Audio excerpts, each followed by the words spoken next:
दोस्ती का हाथ आगे बढ़ा रहे हैं। वो दोबारा एनडीए को जिंदा करने की कोशिश कर रहे हैं।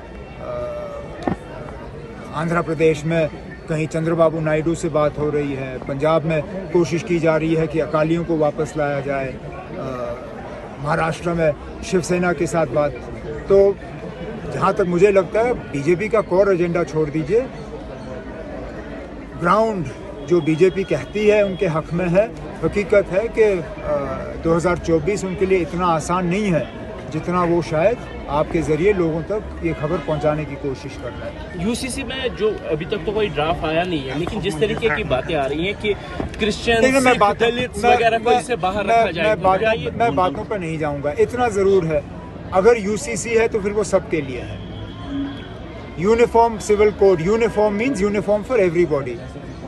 अब अगर आप एक एक करके बाकियों को निकालोगे तो इसका क्या मतलब निकला जाएगा कि ये सिर्फ एक कौम के लिए है या ये सिर्फ मुसलमानों के पर्सनल लॉ को बदलने के लिए है।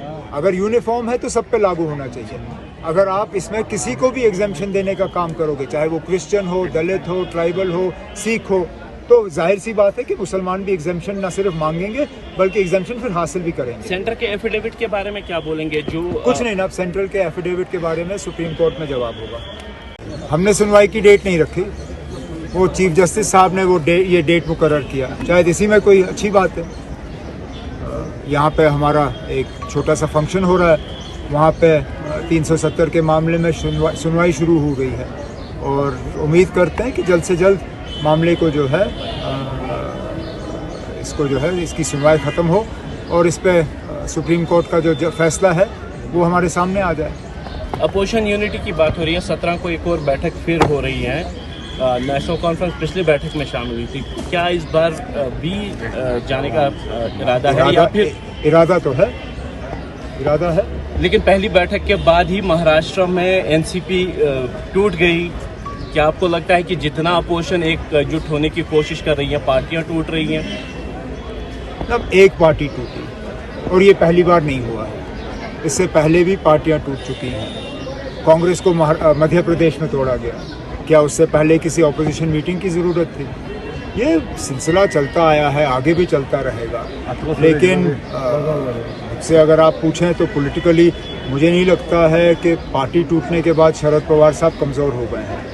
उल्टा मुझे लगता है कि वो और ज़्यादा मजबूत होगा। और ख़ासकर जिस तरह के बयानात आए अजीत पवार साहब की तरफ से, जो उन्होंने शरद पवार साहब की उम्र को लेके बात की और कहा कि इससे पहले उनको रिटायर हो जाना चाहिए था, मुझे लगता है कि महाराष्ट्र के लोगों ने इस चीज़ को बिल्कुल पसंद नहीं किया हो। मुझे जो लगता है जिस चीज़ पे हमें ज़्यादा फोकस करना चाहिए वो ये है कि किस तरह बीजेपी आहिस्ता आहिस्ता दोबारा एनडीए को जिंदा करने की कोशिश कर रही है। ये इस बात का सबूत है कि बीजेपी को कहीं ना कहीं लगता है कि ग्राउंड उनके हक में नहीं है। नहीं तो मुझे बताइए, पिछले 5-8 सालों में लगातार बीजेपी की कोशिश रही कि एलाइज को दूर किया जाए। कहीं पे भी उन्होंने दोस्ती नहीं निभाई, एक एक करके उनके दोस्त उनसे हट गए। और सबसे पुराने दोस्त, चाहे शिवसेना हो, चाहे अकाली दल हो, चाहे और भी पार्टियां हो, आखिर क्या बदला है कि बीजेपी की अब मजबूरी बनी है कि वो दोबारा दोस्ती का हाथ आगे बढ़ा रहे हैं। वो दोबारा एनडीए को जिंदा करने की कोशिश कर रहे हैं। आंध्र प्रदेश में कहीं चंद्रबाबू नायडू से बात हो रही है, पंजाब में कोशिश की जा रही है कि अकालियों को वापस लाया जाए, महाराष्ट्र में शिवसेना के साथ बात। तो जहाँ तक मुझे लगता है बीजेपी का कोर एजेंडा छोड़ दीजिए, ग्राउंड जो बीजेपी कहती है उनके हक में है। हकीकत है कि 2024 उनके लिए इतना आसान नहीं है जितना वो शायद आपके ज़रिए लोगों तक ये खबर पहुंचाने की कोशिश कर रहा है। यूसीसी में जो अभी तक तो कोई ड्राफ्ट आया नहीं है, लेकिन जिस तरीके की बातें आ रही हैं कि क्रिश्चियन दलित वगैरह को इससे बाहर रखा जाए, मैं बातों पर नहीं जाऊंगा। इतना ज़रूर है, सिलसिला चलता आया है, आगे भी चलता रहेगा। लेकिन मुझसे अगर आप पूछें तो पॉलिटिकली मुझे नहीं लगता है कि पार्टी टूटने के बाद शरद पवार साहब कमज़ोर हो गए हैं।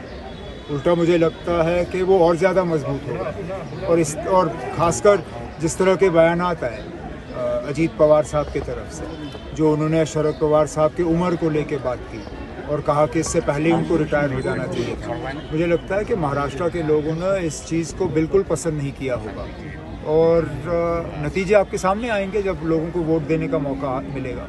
लोकसभा के चुनाव आ रहे हैं और बीजेपी एक बार फिर से अपने जो कोर एजेंडा है उनका, चाहे राम मंदिर हो, यूनिफॉर्म सिविल कोड हो या 370 हो, उसी पर बात लेके आ रही है, क्योंकि जो लग रहा है यूसीसी की बात हो रही है। तो कैसे आप इस चीज़ को देख रहे हैं कि एक बार फिर से उन्हीं मुद्दों पर इलेक्शन में वोट मांगे जाएंगे जो 2014 या 2019 में था? नहीं, ठीक है, ये तो बीजेपी का हक है। हर पॉलिटिकल पार्टी को ये हक मिलता है कि वो अपना एजेंडा लोगों के सामने रखें और लोगों से वोट मांगे। ये हमने भी किया है, बाकी पॉलिटिकल पार्टियों ने भी किया है। ये दूसरी बात है कि हम ज़ाती तौर बीजेपी के एजेंडा को पसंद नहीं करते, लेकिन जमहूरी हक है उनको अपना एजेंडा लोगों के सामने रखने का। मुझे इस बात से कोई मतलब एतराज़ नहीं है कि वो अपना एजेंडा सामने रखने दीजिए, उसके बाद देख लेते हैं। लेकिन मुझे जो लगता है, जिस चीज़ पे हमें ज़्यादा फोकस करना चाहिए